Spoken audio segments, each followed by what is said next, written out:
said, oh boy. Well, now we're in real trouble. You guys have stolen my vault. And she was out of town when he told us to go get this thing. So what I'm gonna do is I'm gonna hop in a crane and I'm gonna drive to where we dropped it off at. Welcome back to Patriot Lifting, guys. Got a pretty funny story to tell you guys today, something I wanna share. So a couple days ago, got a text message from a guy who needs a vault lifted. I said, I need some details. So he called me, we talked on the phone. He said he got my number from so-and-so. He said, you guys are the only ones around that can go pick this vault up and move it to its new location. They said, it's our vault, we just put it in the wrong spot. We need it moved to another location and set in the hole. I said, all right, well, that's no big deal. We can do that. So we sent a couple guys out there to move it. It was later that afternoon, so it was kind of a quick thing. Basically, he said, you know, whenever you can get to it. So we sent some guys out to go lift this thing. Really wasn't a big deal, you know. 16,000 pound vault.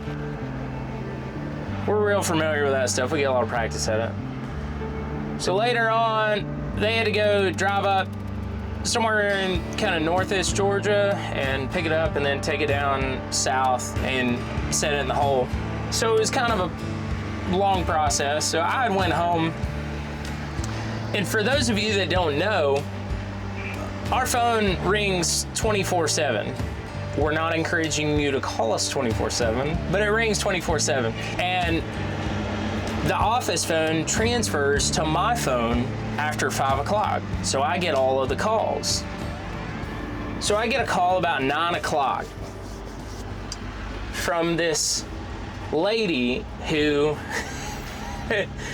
basically says, you guys have stolen my vault. I said, what? We've stolen your vault? What are you talking about? This belongs to, you know, such and such company. And they said they just put it in the wrong spot or whatever. She said, no, this is not their vault. This is my vault. I paid for it and I paid to have it put here. I own the restaurant where the vault is at. And so I said, what? No. She said, apparently, I got a train coming. So I said, are you sure? Can you like verify this? And she said, this is from such and such precast company. I know how much I paid for it and I have a receipt for it. I said, oh boy. Well, now we're in real trouble. How did this guy know to come steal your vault? She said, well, we're going out of business and I had it up for sale on Facebook Market. I said, oh no. So apparently her and her husband were kind of going back and forth with this guy saying, you know, yeah, you can come pick it up. We got it for sale. You know, you just need to pay us for it. We'll be back in town at such and such time. And she was out of town when he told us to go get this thing. But apparently he already had the address for it and he just went ahead and sent us over there. So we went ahead and picked it up, took it to its new spot. And so the next day, you know, I told her, let's stay in contact. Let's figure out what to do, because she got in touch with the guy who hired us to go take it. And the guy says, well, it's no big deal. I'll pay you tomorrow. Well, that evening, I was sitting in bed and I was thinking, man, this guy's name sounds really familiar. I've been in the game a while. So I'm like, let me do a little bit of research. So I called my brother-in-law, who's a computer genius, and figures out how to run a profile on this guy, tells me all the details of this guy. And I had ran into this guy before, and I did not have good interactions with him before. Unfortunately, we had a serious hassle getting paid. and it came to some serious bad talk. But anyway, so the next morning came, I gave her a call. I said, I don't think this guy's gonna pay you. Honestly, I'd be surprised if you got paid. I'd be surprised if we got paid. So what I'm gonna do is I'm gonna hop in a crane and I'm gonna drive to where we dropped it off at. And I think that is the best place where I could have the most leverage. This guy says he's gonna meet her at 2 o'clock. I'm thinking, this guy ain't gonna show up. No way. So I get to the site where we dropped it off about 2 o'clock. And I'm having me some lunch or whatever. And I call her. And I told her again, I said, has he tried to contact you? Yeah, he's tried to contact me, but he says he's not coming. I said, figures. This guy ain't gonna show up. So he didn't show up. I said, well, we don't need to mess around with this guy. So what I did was I sent her a video of the hook for the crane going out. Oh, by the way, never mind the fact that they had put an excavator over top of the vault. Why? It's the middle of the site, there's nothing around, there's no other equipment at all. They took the excavator, the arm of the excavator and the bucket and laid it over the top of the vault. Thinking like, and you know what it was, they were thinking, oh, they're not gonna be able to get this. Like we wouldn't come repossess it. So I sent her a picture of the hook going out to the excavator. And I said, if you do not get paid by 2:30, call me. She said, oh, I'm already on my way to the site. This guy didn't show up at my restaurant like he was supposed to, so I'm coming to you. So she's headed to me. I said, you should probably notify the police too. And so I went ahead and made another video. Now, for those of you who don't know, if a crane goes out to pick 16,000 pounds out of a hole, it can probably pick up at least most of an excavator. So I sent him another video.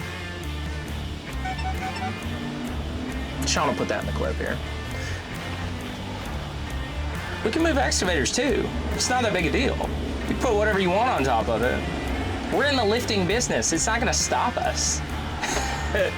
So I sent a video to her of me lifting that excavator up. And I, mind you, had full intentions of removing that vault and taking it with us. I brought whatever I needed to do that with. And I call her back after I sent her the video. She said, I sent him that video and he paid immediately. I said, great, okay. So now I'm gonna call him because he now owes us for the service to go get it and put it in a hole at a different location. So I call him and immediately I get a notification that our invoice has been paid. So I guess the moral of this story is you really need to know that the person owns what you're going to get before that. Now, he signed all of our paperwork and everything, but he still committed a felony. I mean, good grief. And we got paid, she got paid. She rolls up and is all happy, you know, she gets out of her car and hugs me, high fives, all the things, we're all happy. Because she thought, you know, this lady's having a tough time financially. She's going out of business. She's just trying to recoup what she has. She thought somebody had just stolen it, buried it. He'd already buried it. I mean, you know, it was in the ground. And, you know, it's really frustrating to me that people would do business like that. It was mind-blowing that they would send us to go steal something for them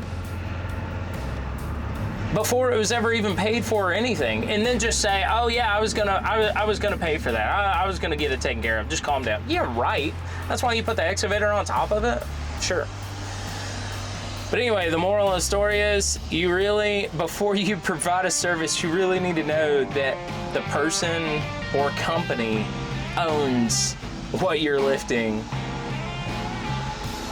And I mean, other than that, just cover your bases. Make sure all your paperwork's signed. Make sure, the quote's signed and everything, because you just don't know about people. And it's sad in this day and age, but I guarantee if we'd have left that alone or just tried to fight from a distance, that guy would not have paid either one of us. But I think we did the right thing.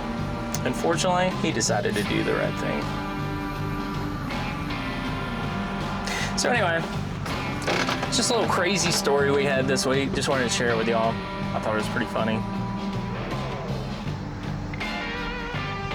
Yeah, people are crazy. Here comes Steven.